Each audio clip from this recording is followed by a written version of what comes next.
உலகத் தமிழ் நேயர்களுக்கு வணக்கம். பொதுவாக சொல்வார்கள், ஆங்கிலம் உதட்டோடு ஒட்டிவிட்ட மொழி, தமிழ் உள்ளத்தோடு ஒன்றிவிட்ட மொழி.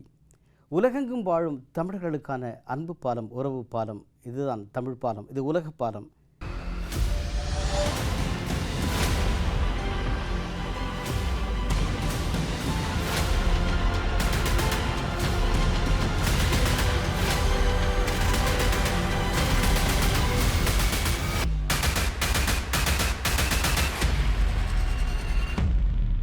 தமிழ் இலக்கியங்கள் தோன்றிய சங்க காலம் தோராயமாக கிமு 300 முதல் கிபி 300 வரை நீண்ட நெடிய காலமுடையது. இது பண்டைய தென்னிந்தியாவில் வாழ்ந்த தமிழ் புலவர்களை உள்ளடக்கிய சங்கத்தை குறிக்கிறது. தமிழ் சித்தர் அகத்தியர் மதுரையில் முதல் தமிழ் சங்கத்திற்கு தலைமையேற்று நடத்தியதாக பரவலாக நம்பப்படுகிறது. முதல் 2 சங்கங்களின் அனைத்து படைப்புகளும் காணாமல் போய்விட்டன. 3ஆம் சங்கத்தின் படைப்புகள் மட்டுமே எஞ்சியுள்ளன. தமிழர்களின் ஆரம்பகால வரலாற்றை ஆவணப்படுத்துவதற்கு சங்க இலக்கியங்களே ஆதாரமாக உள்ளது. 10,000 ஆண்டுகளுக்கு மேல் பழமையான வரலாற்றை கொண்டது தமிழர்களின் கலாச்சாரமும் பண்பாடும். இவையாவும் இன்றும் தமிழ்நாட்டில் மட்டுமல்ல, உலகத்தில் எங்கெல்லாம் தமிழர்கள் வாழ்கிறார்களோ அங்கெல்லாம் பின்பற்றப்படுகிறது என்பது உண்மை. அதை நிரூபிக்கும் ஒரு முயற்சியே தமிழ் பாலம். சென்ற வாரம் நாம் வெகு சிறப்பாக ஸ்காட்லாந்தில் நடைபெற்ற பொங்கல் விழா, அது மட்டுமா பிரான்சில் நடைபெற்ற திருவள்ளுவர் சிலை திறப்பு விழா, மேலும் ஜப்பானில் எவ்வளவு ஆர்வமாக கோரங்கள் கற்றுக்கொண்டார்கள், இதை பார்த்து மகிழ்ந்தோம். இன்று என்ன, ஒரு மேற்கு ஆசிய தீவுகள், 33 தீவுகளில் மிகப்பெரிய தீவு, இதை முத்து தீவுன்னு சொல்லுவாங்க. பஹ்ரைனில் உள்ள இந்த முத்து தீவினில் ஒரு யுனெஸ்கோவால் அங்கீகரிக்கப்பட்ட ஒரு வரலாற்று ஸ்தலம். எப்படி என்று சொன்னால், இது அகழ்வாராய்ச்சியில் 1954ஆம் ஆண்டு இதை கண்டுபிடிக்கப்பட்டது. இந்த கோயிலின் சிறப்பு என்னவென்று சொன்னால், 3 அடுக்குகளை கொண்டது. இந்த 3 அடுக்குகளும் மொத்தம் இங்குள்ள, அதாவது இந்த தீவினில் உள்ள கற்களை கொண்டு செய்யப்பட்டது. ஜித்தா ஐலாண்ட், அதாவது ஜித்தா தீவு என்னும் தீவிலிருந்து இந்த சுண்ணாம்பு கற்களால் மொத்தமாக செய்யப்பட்ட ஒரு கோயில். இந்த கோயிலை அதாவது இந்த கோயிலின் பெருமை என்னவென்று சொன்னால், இது ஒரு 3000 இயேசு கிறிஸ்து பிறப்பதற்கு 3000 ஆண்டுகளுக்கு முன்பு கட்டப்பட்ட ஒரு கோயில். இந்த கோயிலின் சிறப்பம்சம் அடுக்குகளாக 3 அடுக்குகளாக இருக்கிறது. இதை நாம் என்னவென்று சொன்னால், இது எதற்கான கோயில் என்று சொன்னால், நம்முடைய முன்னோர்கள் எப்படி இயற்கையை வழிபட்டார்களோ அதுபோலத்தான் இந்த மக்களும் இயற்கையை வழிபட்டிருக்கிறார்கள். இந்த கோயில் ஒரு அறிவு திருக்கோயில். அதாவது எங்கி என சொல்லப்படுகின்ற ஒரு கடவுளை குறித்த கோயில். அது கடவுள் இயற்கையான கடவுள். அது அவர் அந்த கடவுளைக்கு எப்படி இவர்கள் பெயர் வைக்கிறார்கள் என்றால், அந்த கடவுள் ஒரு சுத்த நீருக்கான கடவுள். அவருடைய மனைவி ஒரு மலைகளுக்கான ஒரு அரசி. இப்படித்தான் இந்த இயற்கையை வணங்கியிருக்கிறார்கள் இந்த மக்கள். இந்த கோயிலை நாம் சென்று பார்ப்பதில் ஒரு சிறப்பம்சம் என்னவென்று சொன்னால், இந்த கோயில் வெளியிலிருந்து எந்த கற்களோ மரமோ செய்யாமல் இந்த சுற்று வட்டாரத்தில் உள்ள சுண்ணாம்பு கற்களை கொண்டு செய்யப்பட்ட ஒரு கோயில். எப்பொழுதும் எந்த சுற்றுலா பயணிகள் வந்தாலும் இது ஒரு பார்க்க வேண்டிய ஒரு இடமாக நாம் இங்கு இதை கருத வேண்டும். மனாமா பஹ்ரைனின் பொருளாதார மற்றும் கலாச்சார தலைநகரமாகவும் உள்ளது. வணிக வளாகங்கள், வானளாவிய கட்டிடங்கள் மற்றும் நவீன கலைக்கூடங்கள் போன்றவற்றை கொண்டு ஒரு அழகிய நகரமாக திகழ்கிறது மனாமா. பஹ்ரைன் இருப்பிடம் மற்றும் வெளிநாட்டு பணியாளர்கள் வருகை காரணமாக பல்வேறு இன மக்களை கொண்ட நகரமாக உள்ளது. பஹ்ரைனின் வேர்ல்ட் ட்ரேட் சென்டர் காற்று விசையாழி கொண்டு கட்டப்பட்ட உலகின் முதல் வானளாவிய கட்டிடமாகும். 790 அடி உயரம் கொண்டது. இந்த இரட்டை கோபுரம் 3 பாலங்களால் இணைக்கப்பட்டு ஒவ்வொரு பாலத்திலும் 225 கிலோவாட் மின் உற்பத்தி செய்யக்கூடிய காற்று விசையாழி பொருத்தப்பட்டுள்ளது. மனாமா சூக்கில் முக்கிய நுழைவாயில் வரலாற்று சிறப்புமிக்க பாபல் பஹ்ரைன் கட்டிடம் அமைந்துள்ளது.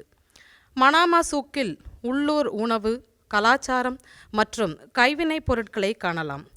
இங்கிருக்கும் வியாபாரிகள் அரபு மொழி மட்டுமல்லாமல் ஹிந்தி, ஆங்கிலம், மலையாளம், தமிழ் போன்ற பல மொழிகளில் திறமை மிக்கவர்கள். சமையல் மசாலா பொருட்கள் முதல் தங்க ஆபரணம் வரை அனைத்தும் மனாமா சூக்கில் கிடைக்கும். ஓர் அழகிய நகரம் நமது மனாமா. பஹ்ரைனில் இருந்து பொன் சங்கரபாண்டியன். பஹ்ரைன் என்று சொல்லும்போது உலக வரைபடத்தில் நீங்கள் தேடித்தான் அதை கண்டுபிடிக்க வேண்டும். கிட்டத்தட்ட சென்னையை விட ஒரு 5% பெரிய நிலப்பரப்பை கொண்ட ஒரு சிறு நாடுதான் பஹ்ரைன். இதற்கு முத்துத்தீவு என்றும் இன்னொரு பெயர் உண்டு. இருந்தாலும் இதன் வணிக ரீதியாக இதை பார்க்கும்போது உலகத்திலேயே 2வது பண மதிப்பு இந்த நாட்டிற்கு தான் இருக்கிறது.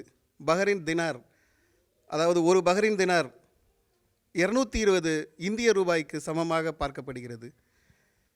பஹ்ரைன் இந்த முத்துத்தீவில் நிறைய இடங்கள் பார்ப்பதற்கு, காண்பதற்கு, கண்டு களிப்பதற்கு நல்ல இடங்கள் உள்ளன.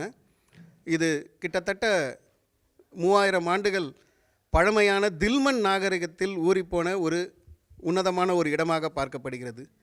பொதுவாக நேஷ்னல் மியூசியம்னு ஒவ்வொரு நாட்டிலையும் ஒரு முக்கியமான சுற்றுலாத்தலங்கள், முக்கியமான நகரங்களில் எல்லாம் இருக்கும்.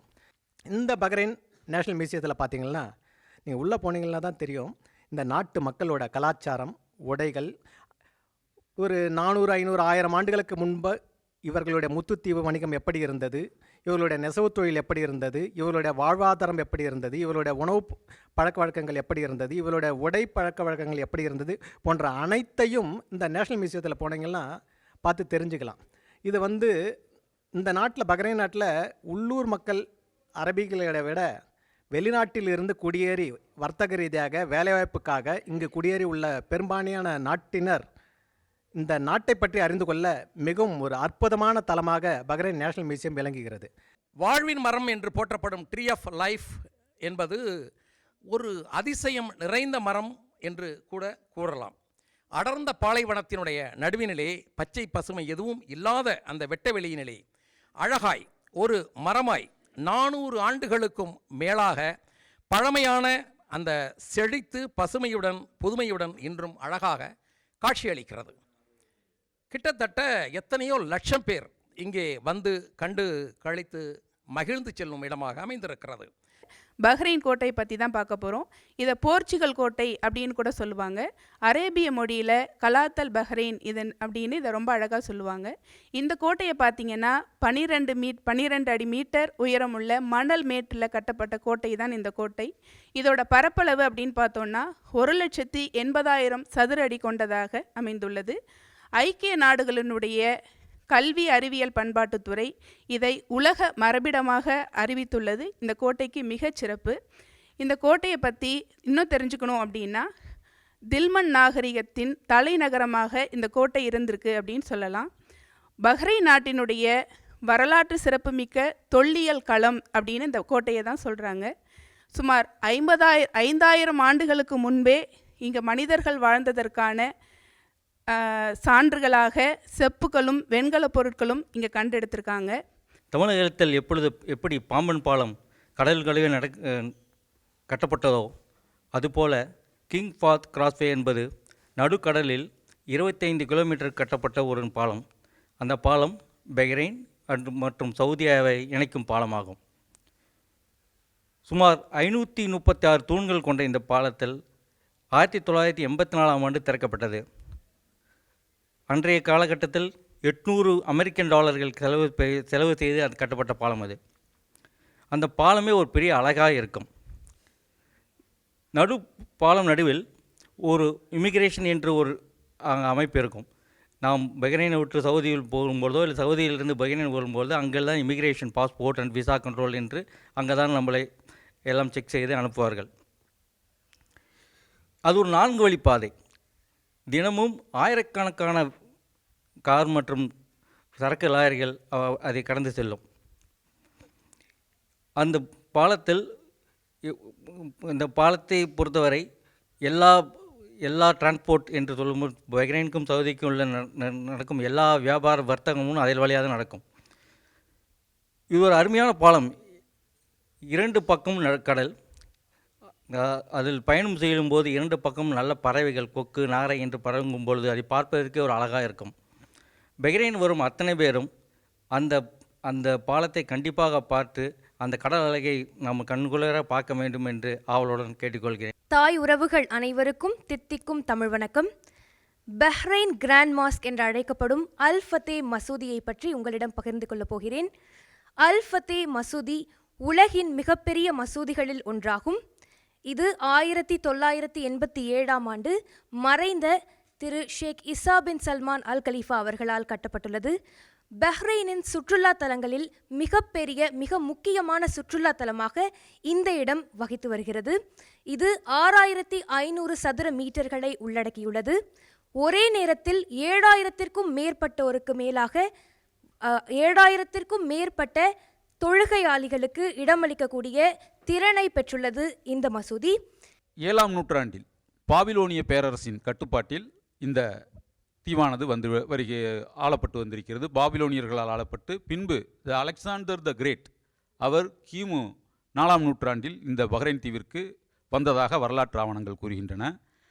அலெக்சாண்டர் த கிரேட் இங்கு வந்தபொழுது இந்த பஹ்ரைன் தீவு முழுவதும் காட்டன் ட்ரீ என்று குறிப்பிடப்பட்டுள்ளது. அப்படியென்றால் அநேகமாக அது இலவம் பஞ்சு மரங்களாக இருக்கலாம். அடர்ந்த ஒரு பகுதியாக இருக்கிறது. அதனால் இந்த தீவிலே அந்த காலகட்டத்தில் இந்த பாரசீக வளைகுடா பகுதியில் இங்கு தயாரிக்கப்படும் ஆடைகள் பல பாரசீக நாடுகளுக்கும் ஏற்றுமதியாகியுள்ளது என்பதையும் நம்மால் அறிய முடிகிறது. வந்தாரை வாழ வைக்கும் தமிழகம் என்று தமிழகத்தை நாம் சொல்லிக் கொண்டிருக்கிறோம்.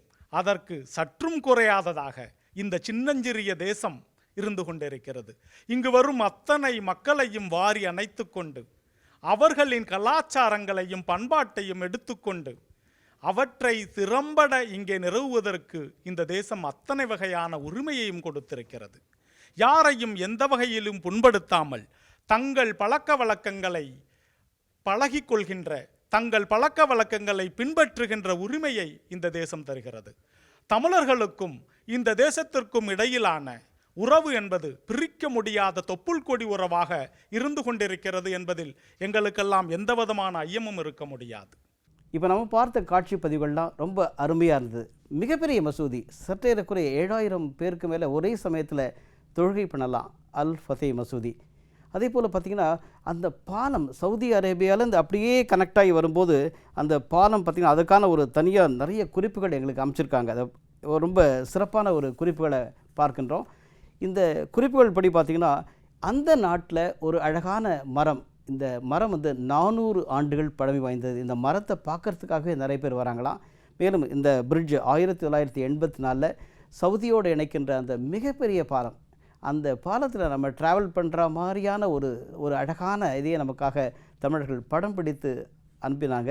அங்கே இருக்கிற மிக புராதனமான மியூசியம், அந்த பொருட்காட்சி, அந்த கோட்டை பார்த்திங்கன்னா எப்படி ஒரு 12 மீட்டர் உயரமுள்ள அந்த மணல் மேலே கட்டின கோட்டை. அதனுடைய நுழைவாயில்கள் பார்த்திங்கன்னா அவங்க விளக்கினாங்க ரொம்ப அழகாக. அந்த தலைநகரம், பஹ்ரைனுடைய தலைநகரம் மனாமா, அதனுடைய நுழைவாயிலும் இதே போல தான் அமைஞ்சிருக்கு. அப்படின்னா ஒவ்வொரு சிறப்பாக தமிழர்கள் அங்கே போயிட்டு தன்னோட மட்டும் இல்லாமல் தனக்கான ஒரு பொருளீட்டும் விதமாகத்தான் போனாங்க. ஆனால் தனக்காக மட்டும் இல்லாமல் அந்த நாட்டுக்காகவும் எந்த அளவுக்கு உழைத்திருக்காங்கன்றது தான் இந்த காட்சி பதிவுகள் அத்தனையும். சில காட்சி பதிவுகளை நான் மீண்டும் பார்க்கணும்னு தோணுது. நான் சில குறிப்புகள் நான் வேறு எடுத்து வச்சேங்க இதுக்காக தான். என்னென்னு அவங்க சொல்லியிருக்காங்க அப்படின்னா, அந்த பாதைக்கு கிங் பாத் அப்படின்னு சொல்லியிருக்காங்க. ரொம்ப அழகான ஒரு பாதை. அதே போல் அந்த நாட்டினுடைய மிகப்பெரிய பலமே பொருளாதார முன்னேற்றம். அதாவது ஐநாலேருந்து IMFலேருந்து பல அறிக்கைகள் தினமும் வரும். அந்த அறிக்கைகள் படி உலகினுடைய வேகமான முன்னேற்றம் பொருளாதாரத்தில் அடைந்த நாடுன்னு பஹ்ரைனை பாராட்டியிருக்காங்க. மிக மகிழ்ந்து நம்ம பஹ்ரைன் மக்களை, தமிழ் மக்களை நிறைய நிகழ்ச்சிகள் நடத்தி வர அத்தனை பேரையும் நம்ம பாராட்டி மகிழ்கின்றோம்.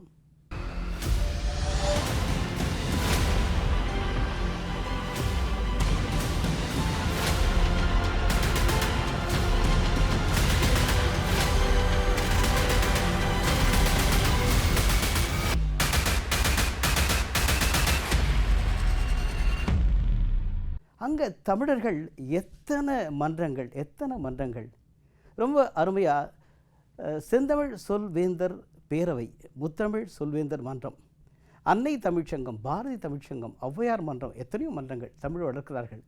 அங்கே இருக்கிற தமிழர்களுடைய அருமையான விழாக்களின் ஒரு தொகுப்பாகவும் அந்த பஹ்ரைன் நாட்டை தான் இன்றைக்கி நம்ம தமிழ் பாலத்தில் முதல்ல பார்க்க போகிறோம்.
கொஞ்சம் தாபாலத்தை பின்னாடி கூட எடுத்துருங்க.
என்ன அழகாக பாடினாங்க பார்த்தீங்களா? குலவ பாட்டு, ஆண்களும் சேர்ந்து கும்மி அடித்த அழகான காட்சி பதிவுகளை பார்த்தோம். ரொம்ப மகிழ்ச்சியாக இருக்கு இல்லையா? அந்த பாட்டினுடைய வரிகள் மீண்டும் மீண்டும் மனசில் அப்படியே இருக்குது. மஞ்சள் கிடங்கோடு, மாவிலை கொத்தோடு, அது பாருங்கள், அவங்க என்னென்ன பொருட்களை யூஸ் பண்ணுறாங்களோ அதெல்லாம் அந்த பாட்டில் அழகாக கொண்டு வந்திருக்காங்க. ரொம்ப சிறப்பான ஒரு பாடல் வரிகளை பார்க்கின்ற போது நமக்கெல்லாம் எப்படி இந்த பாடல் வரிகளை எங்கேருந்து இவங்க பிடிச்சாங்கன்ற அளவுக்கு ஒரு வருது. மஞ்சள் கிடங்கோடு, மாவிலை கொத்தோடு, இஞ்சி தண்டோடு, எறும்பூரும் கரும்போடு, வட்ட புதுப்பானை வாயெல்லாம் பால் பொங்க, புத்தம் புது பொங்கல், பொங்கலோ பொங்கல் என்று அவங்க பாடின விதம் இருக்கு இல்லையா? அவ்வளோ அழகாக இருந்தது. இதை பார்க்கின்ற போது பாராட்ட வேண்டும். கடல் கடந்து போனாலும் அவங்க எதை எடுத்துகிட்டு போகிறாங்க சார்? இங்கேருந்து ஃப்ளைட்டில் போகும்போது உங்களுக்கு ஒரு 30 கிலோ அந்த வெயிட் உள்ள பொருட்களை தான் எடுத்துகிட்டு போகலாம். ஒரு 23 கிலோ ஒரு பெரிய பெட்டி, அப்புறம் ஒரு 7 கிலோ வந்து ஹேண்ட்பேக். இந்த 30 கிலோவோட தமிழ் என்கின்ற ஒரு அழகான மொழி, தமிழ் என்கின்ற அதனுடைய பண்பாடு, கலாச்சாரம், இந்திய பாரம்பரியம் அத்தனையும் தங்களோடு சுமந்து போகின்ற இந்த மக்களை, வெளிநாடு வாழ் தமிழர்களை கரவொலியோடு நம்ம பாராட்டுகின்றோம். எங்கள் சொல்வேந்தர் மன்றங்கள் இந்த மண்ணின் பெருமையை, இந்த மண்ணின் வரலாற்றை, இந்த மண்ணின் சிறப்பை உலகெங்கும் நிறைய நிகழ்ச்சிகளின் மூலமாக கொண்டு சேர்த்து கொண்டிருக்கிறது. இந்த மண்ணின் சிறப்பை இந்த நாளில் டிடி தமிழ் தொலைக்காட்சியின் மூலமாக உலகத்தமிழ் அத்தனை பேருக்கும் கொண்டு சேர்ப்பதில் நாங்களும் பெருமையடைகிறோம். இந்த வாய்ப்பை வழங்கியதற்காக டிடி தமிழ் தொலைக்காட்சிக்கு எங்கள் மனமார்ந்த நன்றிகளை தெரிவித்துக் கொள்கிறோம். நன்றி, வணக்கம். நம்ம தமிழ் பாலம் அப்படின்னு சொன்ன உடனே தமிழ் பாலம் டிடி தமிழுக்காக ஒரு புதிய நிகழ்ச்சியை நாங்கள் சிறப்பாக செய்து அனுப்புகிறோம் அப்படின்னு செய்தார்கள். நிறைய விழாக்கள் நடத்துகிறாங்க, நிறைய கலை நிகழ்ச்சிகள், மிகப்பெரும் சாதனையாளர்கள், அந்த தீவில் இருக்கிற மிகப்பெரிய அருமையான தமிழ் மக்கள் சேர்ந்து செய்த இந்த விழாவில் முன்னணி ஒருங்கிணைப்பாளராக செயல்பட்ட அத்தனை பேரும் நாம் நன்றியோடு பாராட்டுகின்றோம். பொன் சங்கரபாண்டியன் தினமும் சுறுசுறுப்பாக அந்த அருமையான செந்தமிழ் சொல்வேந்தர் பேரவை அதை அழகாக நடத்துகின்றார்கள். இவரோட கூட சேர்ந்து ஜோதிபாஸ் அவர்கள், சந்திரன், எஸ் பாலு, பாலமுருகன், மருது பாண்டியன், முகமது சலீம், இவங்களாம் ரொம்ப அழகாக சிறப்பாக அவங்களுக்கு மிக பெரும் நன்றியை டிடி தமிழ் வாயிலாக நாம் தெரிவித்துக் கொள்கின்றோம். தமிழ் பாலம் நிகழ்ச்சியின் மூலமாக உலகெங்கும் இருக்கின்ற பல கோடிக்கணக்கான தமிழர்கள் மட்டுமல்ல, பலரும் இந்த நிகழ்ச்சியை பார்த்து மகிழ்ந்து பேசுகிறார்கள். உங்களுடைய நாட்டில், உங்களுடைய இருப்பிடத்தில் பல நிகழ்ச்சிகள், மக்கள் ஆவலோடு பார்க்கும் விதமாக பல நிகழ்ச்சிகள், கலை நிகழ்ச்சிகள், சாதனையாளர்கள் பற்றிய பதிவுகள் நிறைய இருக்கும். நீங்கள் எங்களுக்கு எழுதி அனுப்புங்க. நீங்கள் எழுத வேண்டிய மின்னஞ்சல் முகவரி, அந்த மின்னஞ்சலில் அந்த நிகழ்ச்சி பற்றிய குறிப்புகளை எழுதுங்க. அது மட்டும் இல்லாமல் ஒரு கிளியர் ஃபார்மேட்டில் அந்த வீடியோ பதிவுகளை அழகாக அனுப்புங்க. நீங்கள் கண்டிப்பாக நீங்களும் இந்த நிகழ்ச்சியில் இடம்பெறுவீர்கள். மேலும் மேலும் தமிழ் பாலம் தொடர்ந்து எல்லா நாடுகளுக்கும் இந்த பால வழியாக நாம் பல சாதனைகளை தொடர்ந்து புரிய போகின்றோம். உங்களுடைய சாதனைகளை வாழ்த்துகிறோம். நன்றி, வணக்கம். மீண்டும் சந்திப்போம்.